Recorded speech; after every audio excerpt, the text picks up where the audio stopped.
Cool. I'm here with Mr. Kayne from the band Melted Fro. How are you, Kayne?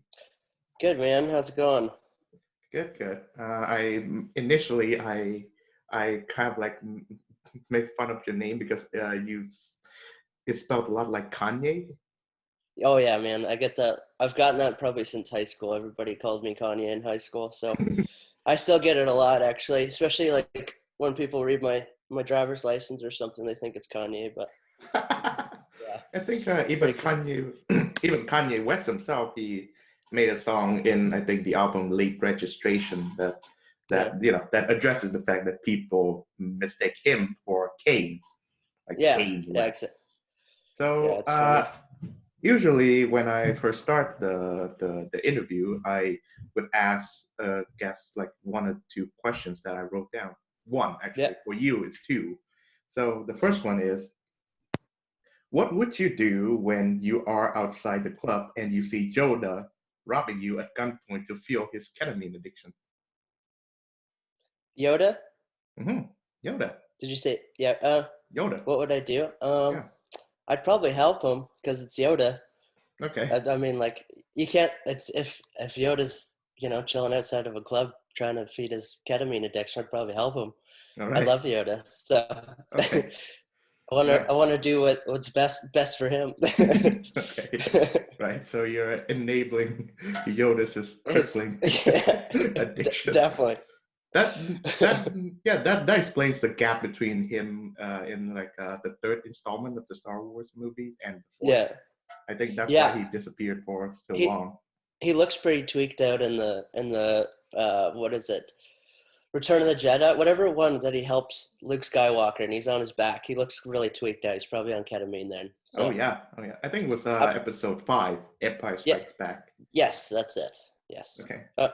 So the second question that I wrote down is, what do you think is the ideal course of action after responding with you too after the wait staff saying enjoy your meal?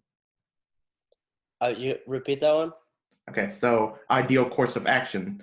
The Okay. wait staff says enjoy your meal. You said you too. So what do you do afterwards? What is the ideal course of action afterwards? Um, I don't know. Probably get Yoda to take care of the situation. Okay. Ketamine addicted Yoda because Mm-hmm. we're buds now. Okay. So I think my answer would be move to Nepal and live as a goat. Oh, okay. That'd work too. Yeah.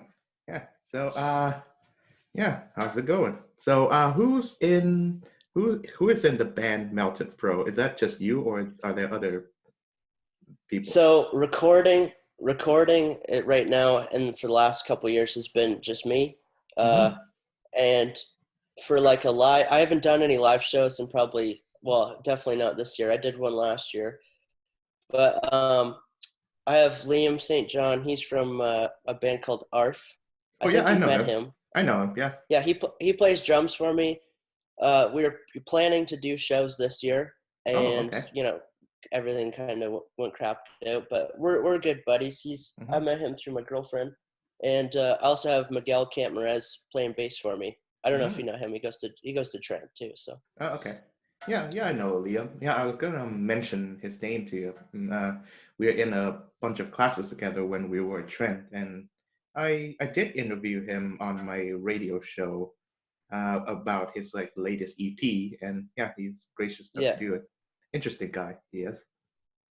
Oh, he's really cool. He's a super nice guy, and Hmm. he's a great drummer too. So Oh yeah. great drummer. And So yeah. Miguel's a really cool guy too. All right.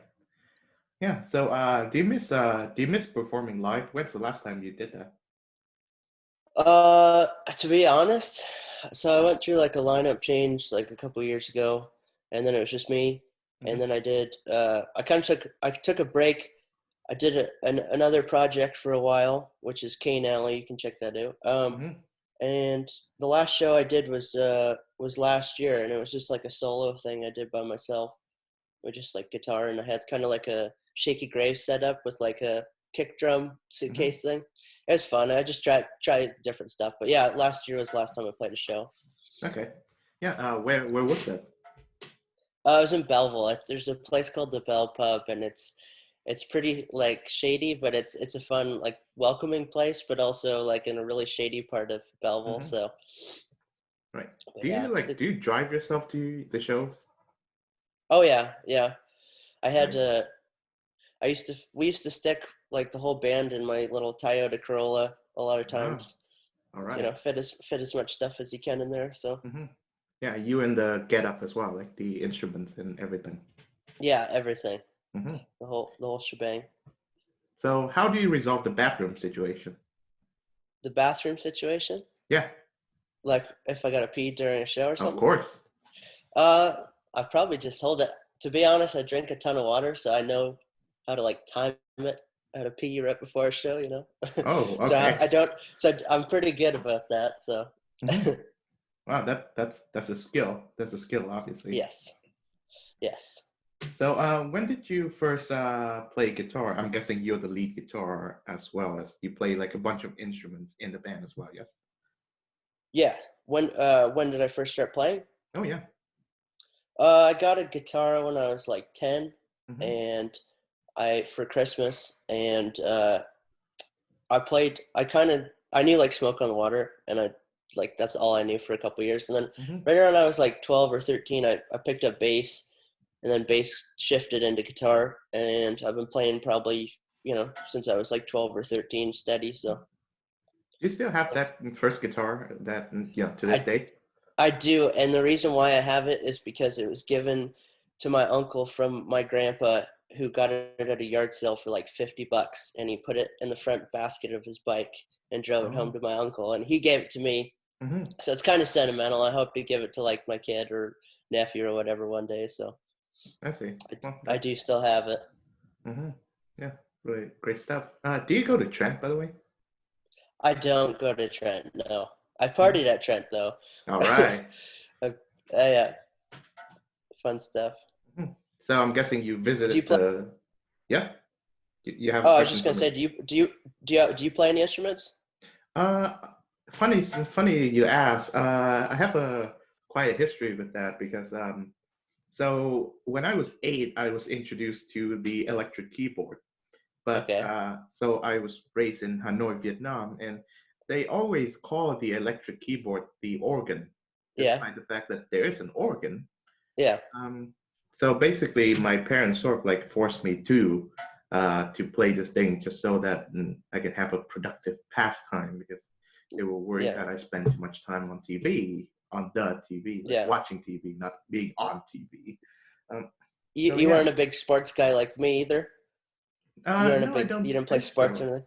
I Yeah. used to back then I used to be really into soccer, like both spectating Okay. and playing it. Yeah. Not much anymore because not something that I'm good at. Yeah. But yeah, yeah, I do remember just during the years 2008, no, 2010 and Yeah. 14. That's where the two World Cups were held, and I remember staying up all night because of the time zone differences, watching the games. Yeah. Oh, And that's fun. Right on. yeah, and yeah, fun times. And but then And you. I recently returned to playing a synthesizer. I really recently got that from a Okay. Cool. store called Mars Music. And Yes, now, I know that store. oh yeah, he's great. Good place. Marcus is great. They're, And they're super nice people. mhm. And I'm putting up money to buy a mandolin. So and I think I'm just gonna do it for fun for the most part. Yeah. Yeah. It's cool. It's cool to jump at. Like I always try to jump at any type of instrument and just like try to Hmm. learn it, you know. Hmm. And synthesizers are super fun because you can do like so many things. Like I know. you can mimic anything, right? So Hmm. Yeah. mandolin would be pretty fun though. Hmm. I think I was inspired by it because in the song "Losing My Religion" by REM, the Yep. guitarist Peter Buck he played the mandolin throughout. Oh, okay, cool. Hmm. Right Yeah. on. So I recently listened to your newest record, Yep. "Celebrate the Witch," which is being called, and I like it. I like it a lot. Awesome. It's pure classic rock right there, man. That's exactly what I was going for. Awesome. Awesome. I'm Yeah. glad you So, dig it. um, I think I checked your Instagram page. I think it's the page where you feature your guitar solos, and I click on the part where you did a rendition of "Sweet Child of Mine" by Guns N' Roses. Yeah, Yeah. that was really great. That's really great. I appreciate it for checking it out, man. Hmm. Yeah, Try to stay connected on social media and stuff by doing something. So, hmm. but Yeah. I'm pretty bad for that. I recently listened to the album, their debut album, Appetite for Destruction, which Yeah. still holds up, and it is still one of the greatest rock albums. And it Oh, can, it's a masterpiece. oh yeah, it is. Like Oh yeah. I think that it's their first, if not their only good, like only great album where all the 12 songs are Front to equal. back. I know, Front right? to front to back. Yeah, yeah. I mean, there are I great used songs in their subsequent releases as well, but yeah, that album, all the 12 songs are great. But yeah, you were saying? I was just saying like that album you can just like I used to when people still use CDs or whatever. You could pop that in the car and like listen to it front to back. And I Hmm. always think a band's first album's always like their purest version of whatever they're trying to do, right? Hmm. And especially Guns N' Roses, like you get into Use Your Illusion, it's just like weird ballads and like it's all over the place. But Hmm. Appetite for Destruction, you can't beat it. It's classic album. So Hmm. It comes at a strange ish time too, because in the 80s, I mean, classic rock and the heavy and raw kind of rock has all but disappeared. Like the most famous rock bands are either the hair metal guys or the prog rock guys who sold out into pop like Yes and Genesis. And so yeah. yeah, so Guns N' Roses, they came out and they obviously they emulated the Stones and Aerosmith, and 70s, yeah. yeah, and it was a really big splash. Yeah. You should check out if you like Guns N' Roses. You should really read Slash's book. It's Hmm. really if you like that kind of stuff, like all the details about when they made that album. It's a really good read if you like that kind of stuff. So All right. Yeah. Yeah, he's great too. He's one of the tip top right there. I yeah, think yeah, I think Axel made a terrible decision when he like laid off that guy Slash. yeah. Like without him, Guns N' Roses wouldn't be what they are. So what's the name of that book again?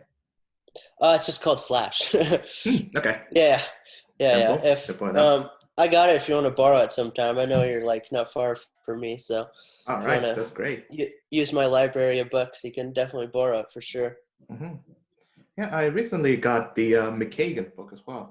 It's So Easy and Other Lies. I haven't check it out yet, but I'm sure it I'm sure it might be good. Oh yeah, Duff McKagan's really cool too. He's got a good. What's his solo band? It's Loaded. I think it's called Loaded. Hmm. Yeah. He's got like his own solo band. It's really good. Okay. Yeah. Have you heard anything from Velvet Revolver? It's the Oh, I love him. I all love right. Velvet Revolver. Hmm. I It's remember, yeah, I remember listening to one or two songs, but I gotta like return to them. I don't have a good memory of that. But yeah. they're an excellent band. Hmm. And same with Scott Weiland. He was from Stone Temple Pilots, and that was like a huge band for me in high school. And I mean, he's a great singer. Hmm. He was a great singer, but Yeah, and I think the guitar, at least the electric guitar, I think is the most important element of rock and roll. definitely. I mean, the vocals and the drums and the bass are all used in different like musical genres such as jazz and blues and such. But the electric guitar, rock started it, Oh and yeah. yeah, If and you don't have that like wall of sound, the mhm, big giant guitars, you're not doing rock to like mhm, the yeah that's you can't do it justice by not having guitar involved of somehow. course. Of course. Yeah. I think there's a lot of stuff today that passes as rock, but it's like I don't know. There's so much stuff out now, but I think guitar's done a really weird trend of like disappearing during like the early 2000s or late 2000s, Mhm.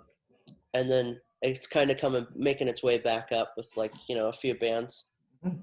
but Yeah. I like to bring up this topic for you. What do you think of the band Greta Van Fleet?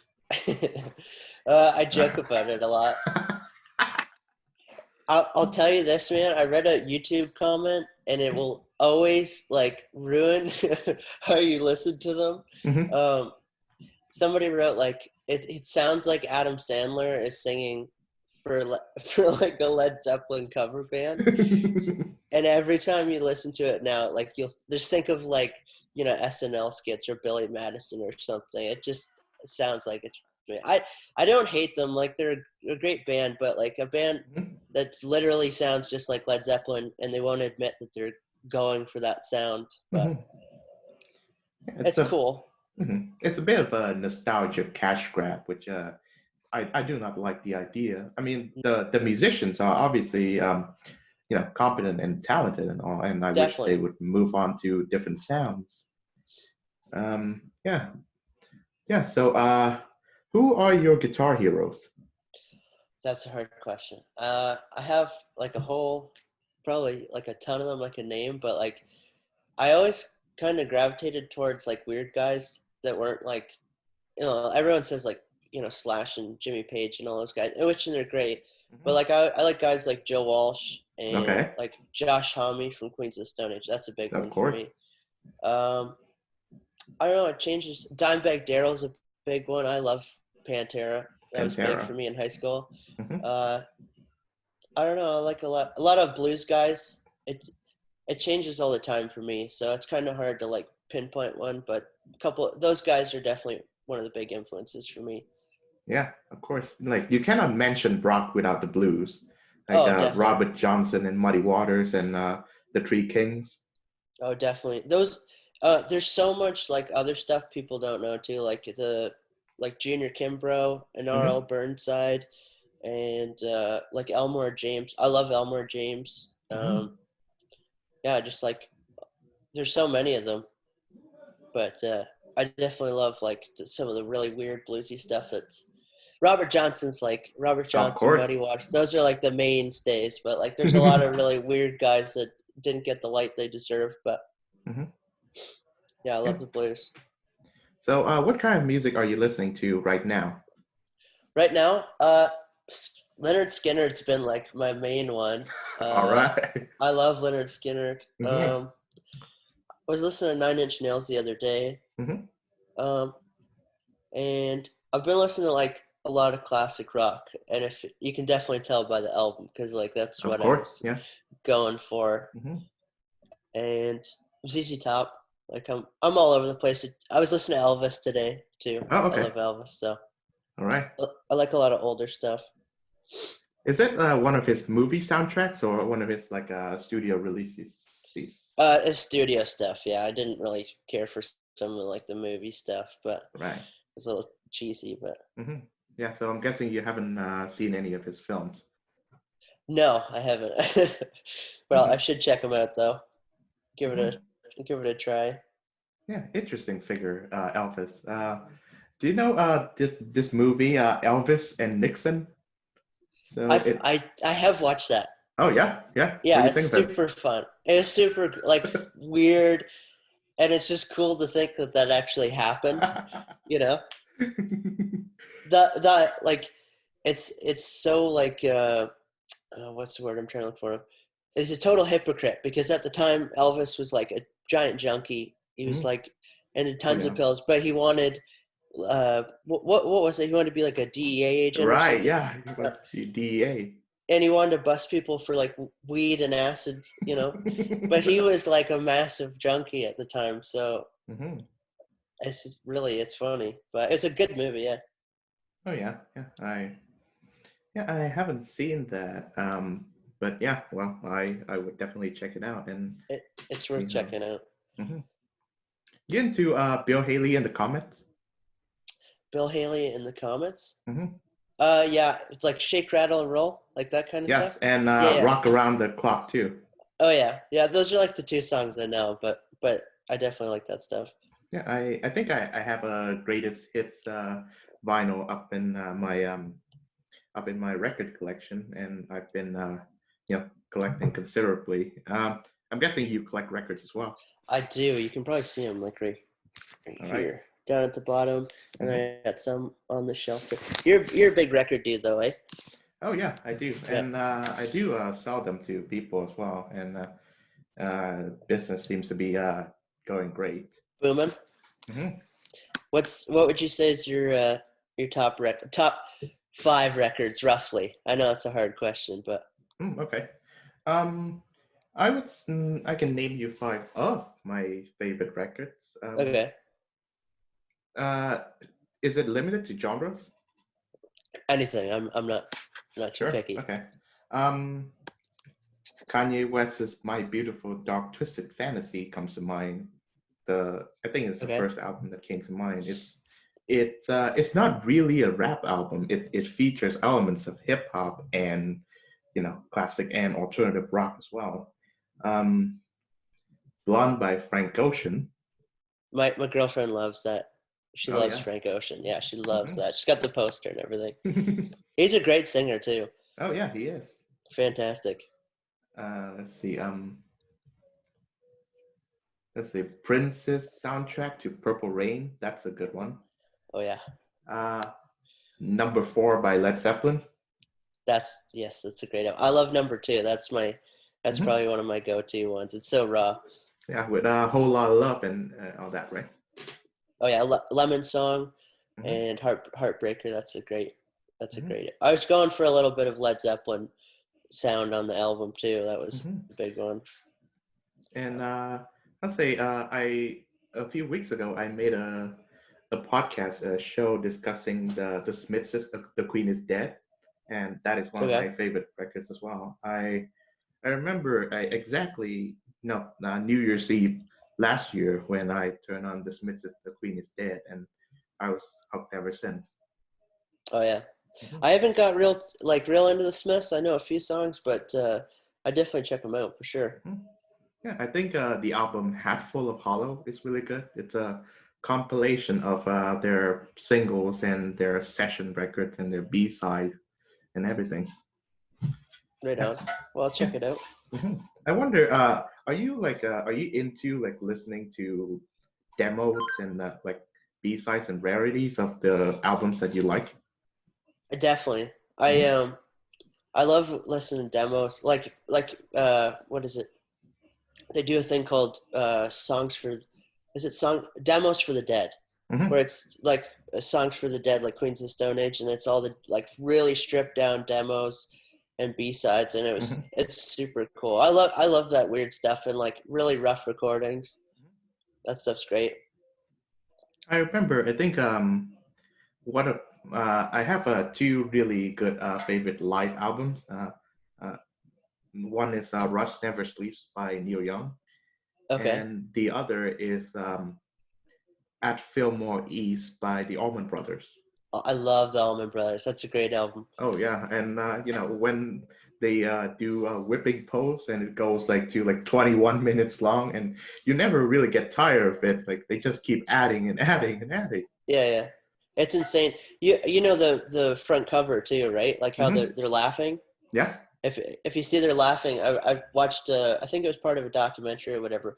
Hmm. But they had a drug dealer, and Oh. I think it was Greg Allman ran off to, or no, it was Dwayne. Hmm. Dwayne ran off to buy drugs while they were taking the pictures, and he comes back while they're taking pictures, and they all start laughing, and that's what the album cover turned out to be. Oh, So all right. you can see in his hand too. He's hiding something in his hand. So yeah, I love the Allman Brothers. That was a big one this year Hmm. too. I was listening to a lot of Allman Brothers.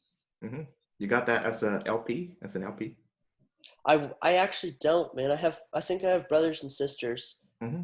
Um, and I might have Eat a Peach. I think I have that one too. Hmm. I should get that though.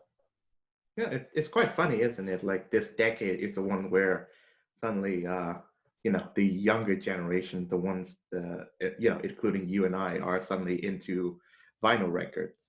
Oh, And it's great. mhm. I mean, you And can't yeah. beat it.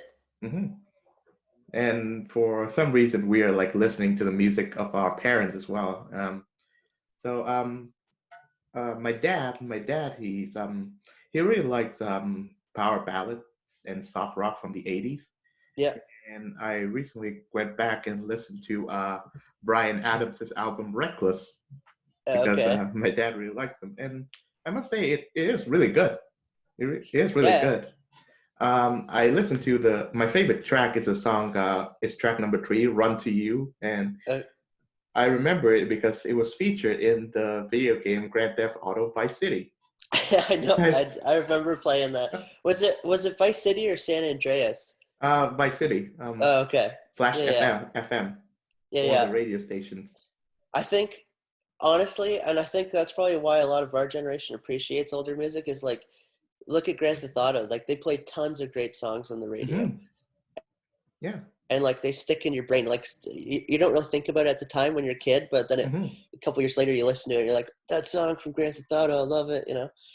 Yeah, it's funny, isn't it? Because when I think of the great singles, I'm always harken back to the '80s. I think Hmm. the '70s are the ones with the great albums, Yes, but the '80s are the ones with the great singles. I mean, definitely. yeah, there are great albums in the '80s too, but singles always, yeah, it's something that brings to mind. I think, and then you have the '90s where there was like a lot of one-hit wonders, but then there was a lot of bands that had amazing albums. You know what I Hmm. mean?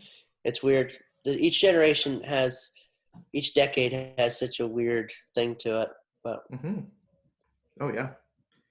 Yeah. If you can name your favorite albums of every decade from say '60s to this one, yeah, do you or think one I of could your do it? favorites, yeah. Um, I would say, oh, the '60s. That's really hard for me. Mhm. Probably the Velvet Underground, the first album, because that Me was too. Me too. 1969. Me That's a too. I great love that. album. The '70s, uh, probably the second Leonard Skinner album right Sure. now for me. Hmm.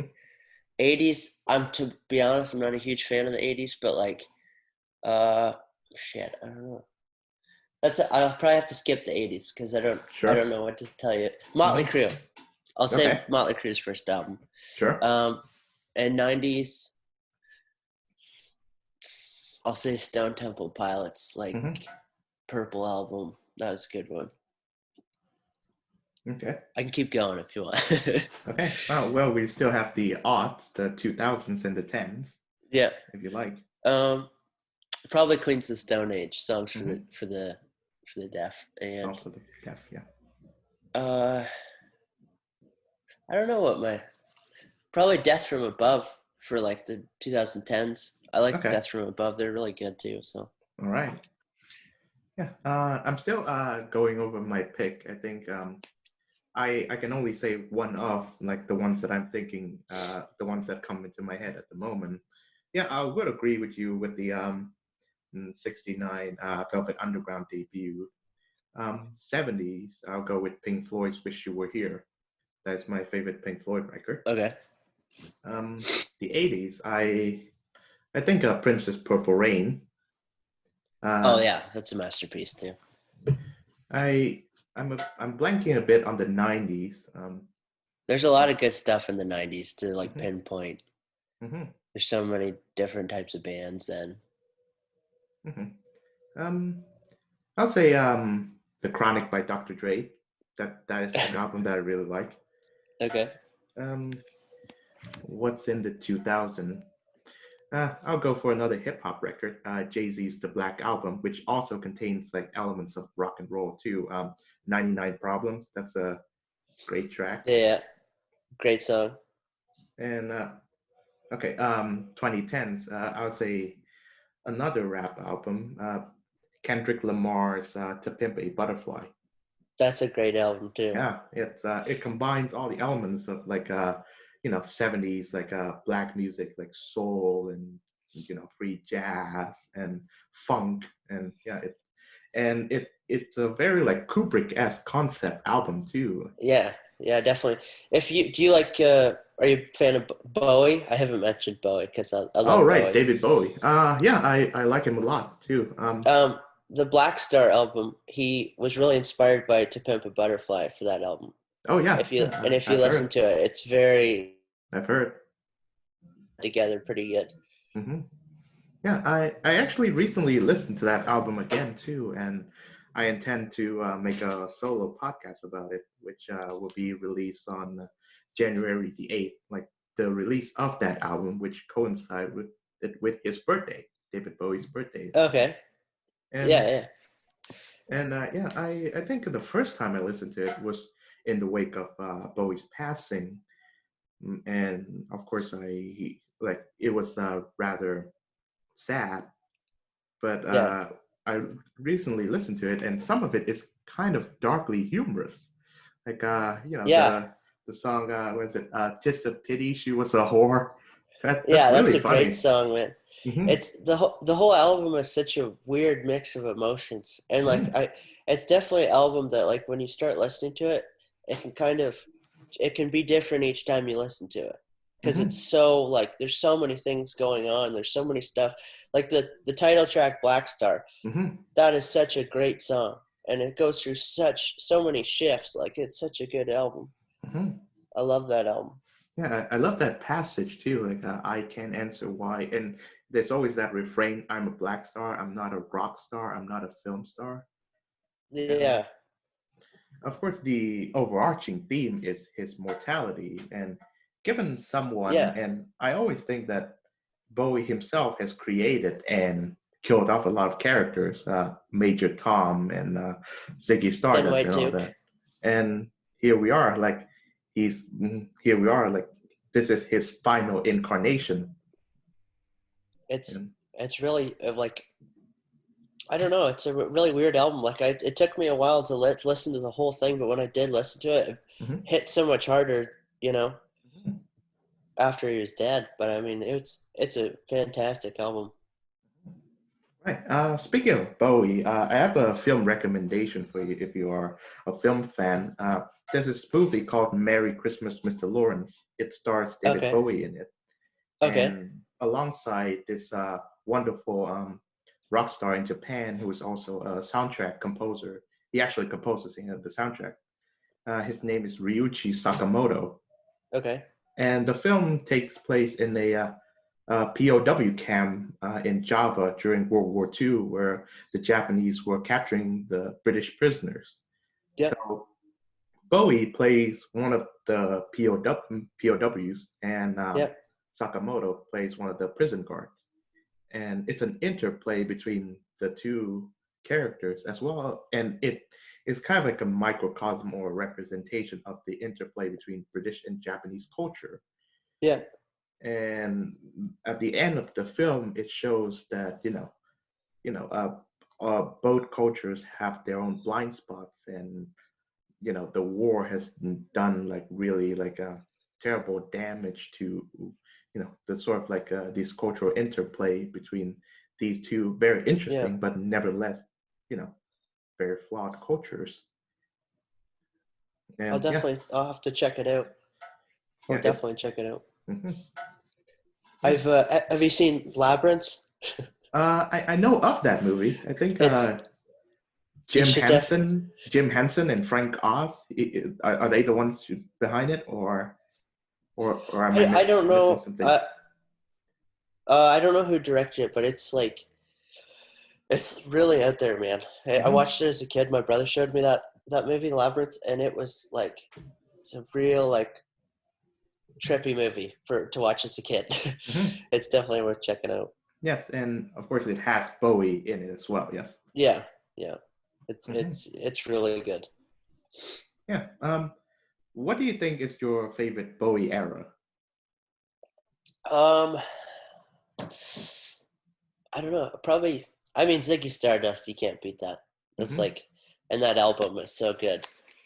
hmm Um, what was Scary Monsters? That was a good era too. All right. Probably Ziggy Stardust though. That's my Mhm. main one. Right. I think not too long ago I listened to his 1983 record, which I think it probably was his last like really great album Yep. until Black Star. It's called Let's Dance, and Okay. it was produced by this like wonderful guitarist Nile Rodgers from the band Chic. Okay. Yeah, Chic is a you you might some of my listeners may be looking down at disco, but I think that at the time like there are disco acts that are really paved the way for the future of popular music, and Oh yeah. Nile Rodgers' band Chic is one of them. You should really listen to that song Le Freak. I'll check it out. Yeah, it I starts li- with I yeah. I was just gonna say I like a lot of disco stuff, man. Like I Hmm. love Casey and the Sunshine Band. That's a great, All right. cool band. Hmm. And I don't know. Would you consider Rick James disco? I guess you can't say Rick James is disco. He was. Um, he's a That's a weird one. he's a bit funk, yes, Yeah. and glam as well. Like his Street Songs album is really Yeah. great. I love Rick James, man. Yeah, which brings me You- to the Dave Chappelle sketch.